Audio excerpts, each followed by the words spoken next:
Hey good man, here with an ATN for you, Authentic Talk Note.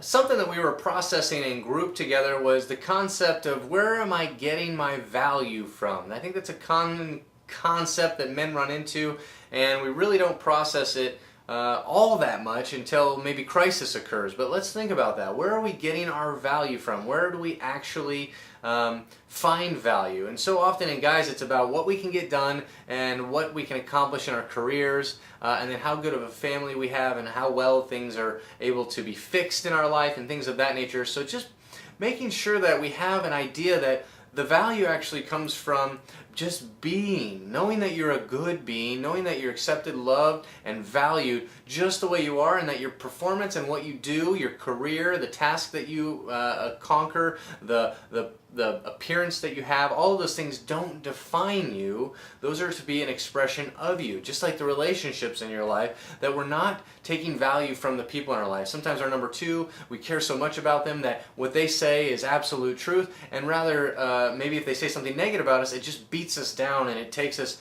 for a whirlwind, and we're not believing that we're good men, and we're not having that belief that will carry us through that and really find the data that the feedback is coming at us from the significant other, from the workplace, from our friends.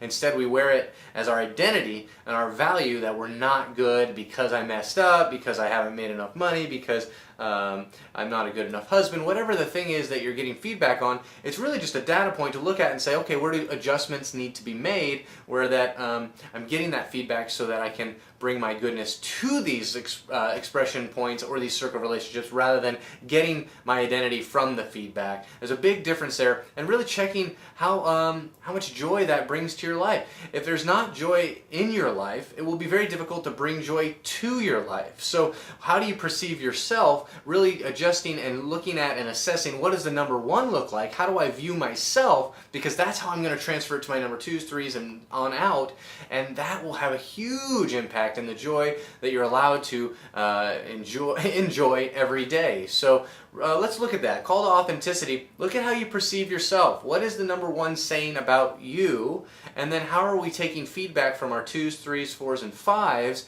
And if we're taking that as our identity, chances are that we believe in ourselves that we're only as good as what we can produce, what we can perform, how well we can get along in life, and how well together we have it. And that is just simply going to be a roller coaster of depression, anxiety, stress, fear, all of the things that would rob us from joy. And so just getting back to where we're getting our value from.